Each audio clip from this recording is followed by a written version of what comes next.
सीधी बात, नो बकवास के माध्यम से मैं आपको एक ही बात बताना चाहता हूँ। आदमी नस्ल के घोड़े पे पैसे लगाता है, खच्चर पर कोई नहीं लगाता। ऐसे ही अगर आपके माँ बाप ने आपको पढ़ने के लिए भेजा है और आपने 2 साल में या 1 साल में या 3 साल में आपने कोई भी एग्ज़ाम क्रैक किया है, तो आप जैसे 70 लाख फॉर्म भरे किसी वैकेंसी में, मान लीजिए SSC GD में, तो आप उस 50,000 वैकेंसी के अंतर्गत अब आप आ गए, मतलब आपका रेशियो आप उस 10% में आ गए। 10% स्टूडेंट्स का वो चयन करते हैं, उसके बाद वो नेक्स्ट प्रोसेस करते हैं। तो आप अपने आप को होशियार मान के चलिए और जो कैंडिडेट्स फेल भी हो गए हैं SSC GD के फिजिकल में, उनको ज़्यादा वो टेंशन लेने की ज़रूरत नहीं है। और भी भर्तियां आएंगी, लेकिन अब SSC ने बहुत कुछ गड़बड़ कर दिया भाई। SSC CGL का 12 तारीख की शिफ्ट में एग्ज़ाम कैंसिल कर दिया। टीचर्स को कोई एनालिसिस नहीं करने दे रहा है वो ढंग से। उन्होंने सब कुछ यार सबकी बाट लगा रखी है, लेकिन अब जिनके भी फिजिकल निकल गए हैं SSC GD में, या जो आपके नज़दीक हैं भाई, जैसे भी कुछ भी करके आप एक जॉब अचीव कर लो, उसके बाद सब कुछ लगा रहेगा। सब चीज़ आराम से आपको जो पोस्ट चाहिए उसकी आप बाद में भी प्रिपरेशन कर सकते हो। आपको कोई समस्या नहीं आने वाली भाई। जिस तरीके से गृह मंत्रालय में देखिए, गृह मंत्रालय के अधीन देखिए जो भी अर्धसैनिक बल आते हैं, वो भी CAPF अमित शाह के खिलाफ कोर्ट केस लड़ रही है। देखिए, अगर अपनी भारतीय सेना कोर्ट केस लड़ेगी और अपने ही आदमियों के लिए, तो वो प्रदेश के लिए, हितों के लिए कार्य कैसे करेगी भाई? इन लोगों ने सबको गुलाम बना रखा है।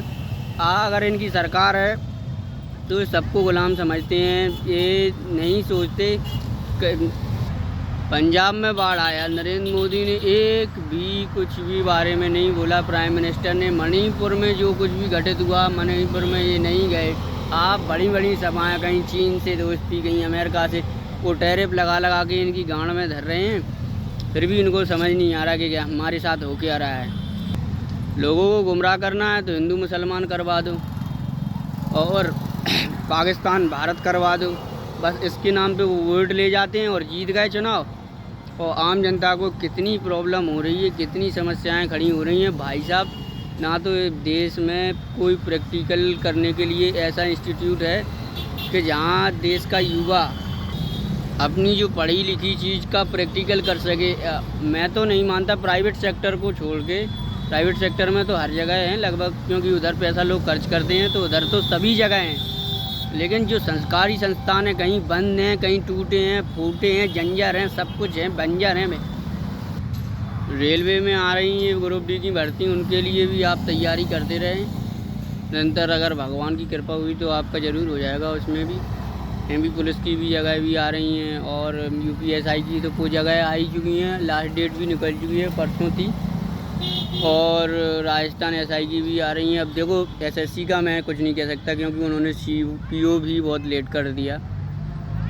ना जाने कब CPO की वैकेंसी आएगी, पता नहीं है CPO की कब वैकेंसी आएगी। CGL का भी अभी भी कुछ शिफ्ट कैंसिल हो गए हैं, तो हमें तो नहीं लग रहा कि CGL कंप्लीट 3 साल में भी हो पाएगा।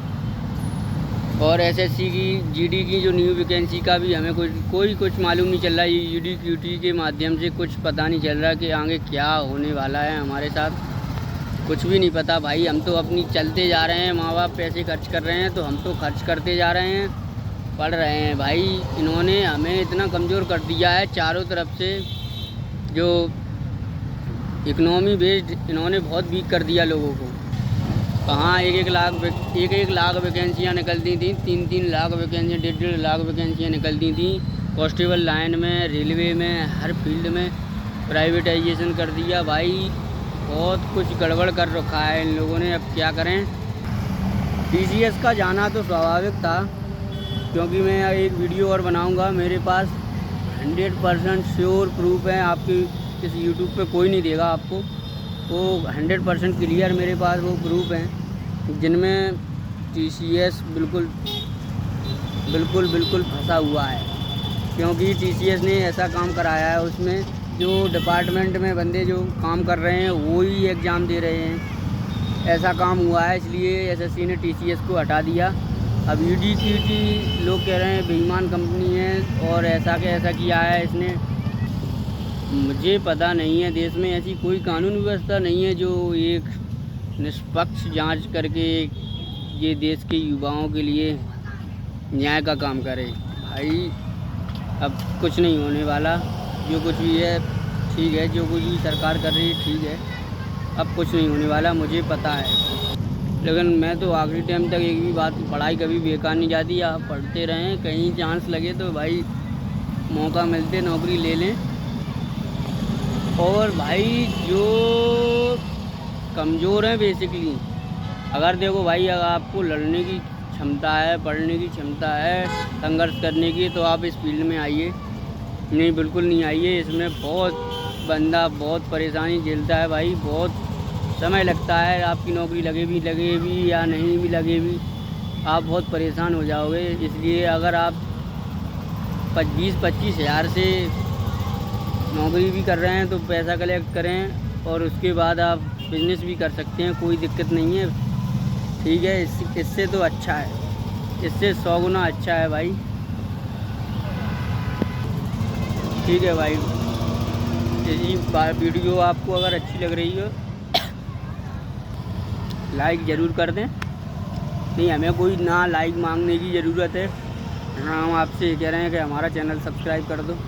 हम तो आपको एक माध्यम से बता रहे हैं कि आज जो आम युवा है उस पर क्या गुजर रही है, क्या वो फेस कर रहे हैं, उनके बारे में मैं बस ये आपको बताना चाहता हूँ। धन्यवाद दोस्तों।